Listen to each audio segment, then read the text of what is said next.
गरीब भाई की अमीर बहन। किशोर और पिद्दी दो भाई बहन थे। पिद्दी बहुत खर्चीले स्वभाव की थी।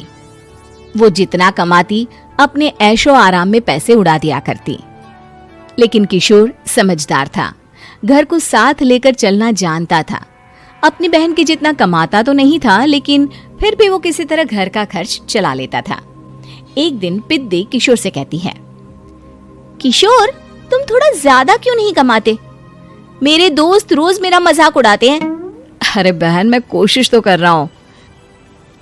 अच्छा सुनो, अगले महीने रक्षाबंधन है, मुझे सोने का हार चाहिए, इससे कम कुछ भी ना लूंगी। अरे दिला दूंगा बहन।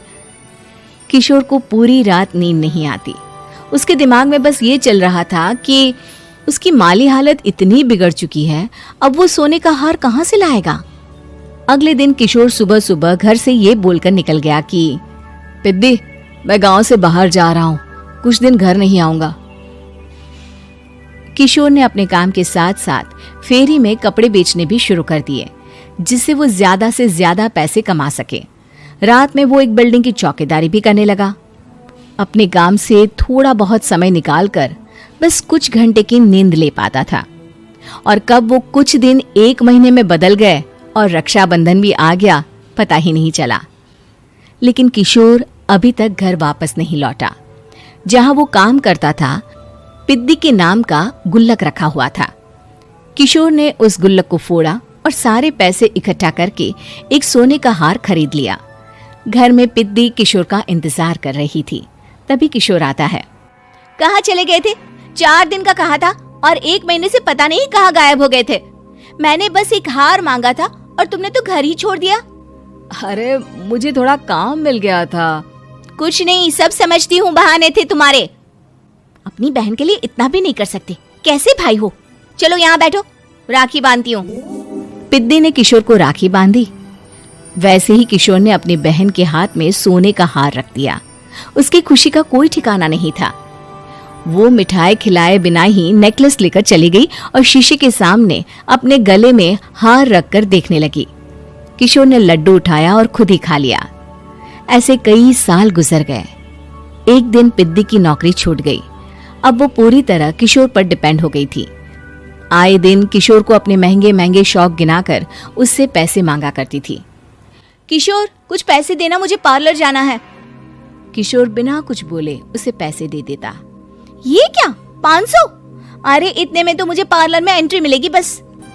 अच्छा, देता हूँ ना ज्यादा। अरे कैसे भाई हो, अपनी बहन के लिए इतना भी नहीं कर सकते। किशोर ने जेब से 2000 का नोट निकाला और उसे दे दिया।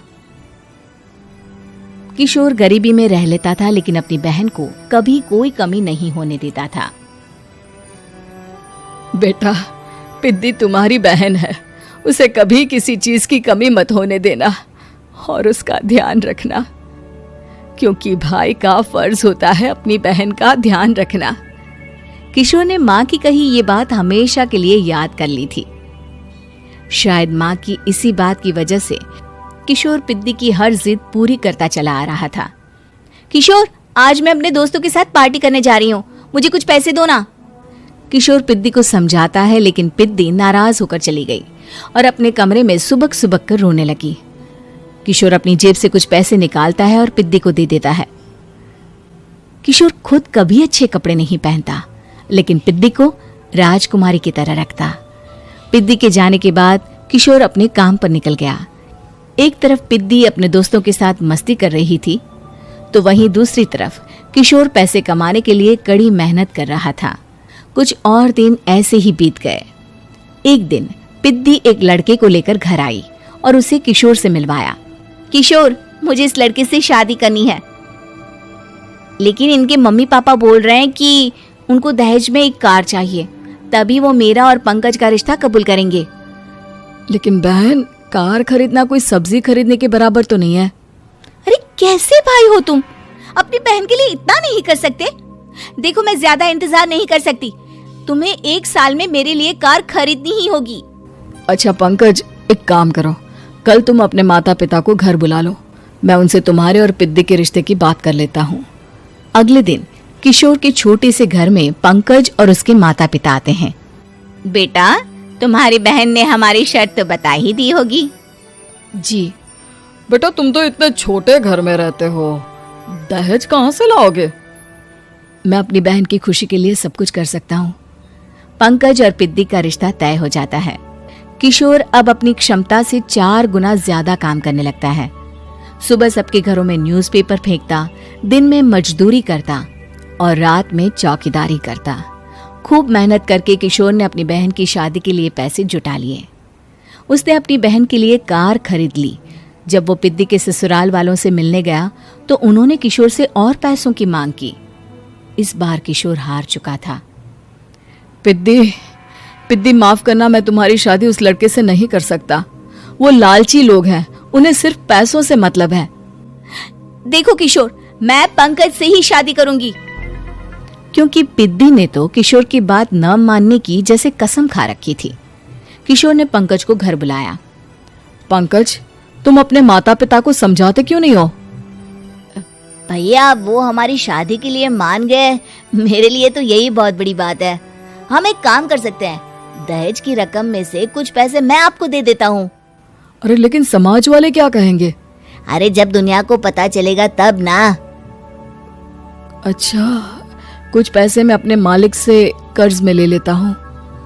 कुछ पैसे पंकज देता है, कुछ वो कर्जा लेता है और अपनी उम्र भर की कमाई वो अपनी बहन की शादी में लगा देता है। आखिर में पंकज और पिद्दी की शादी हो जाती है। पिद्दी की विदाई के बाद किशोर बिल्कुल अकेला पड़ जाता है। अब उसका कमाने में भी मन नहीं लगता। उधारी वाले रोज घर में आकर बैठ जाते हैं। अरे किशोर, अब तो पिद्दी की शादी को 5 साल हो गए, अब तो हमारा पैसा लौटा दो। चाचा, पिद्दी के जाने के बाद किसी भी काम में मन नहीं लगता। अरे तो हमारा पैसा कैसे वापस मिलेगा? जी, कुछ करता हूं मैं। किशोर के ऊपर बहुत सा कर्जा चढ़ गया था, इसलिए उसने तय किया कि वो ये घर बेचकर सबके पैसे लौटा देगा। अगली सुबह शहर के किसी साहूकार को उसने अपना घर बेच दिया और सबके पैसे लौटा के वो गांव छोड़कर चला गया। पिद्दी ने शादी के बाद कभी अपने भाई का हाल तक नहीं पूछा। किशोर को फर्क नहीं पड़ता था, बस ससुराल में उसकी बहन खुश है ये जानकर उसे खुद की खुशी मिलती थी और ये सोचकर कि उसने माँ से किया हुआ वादा पूरा कर दिया।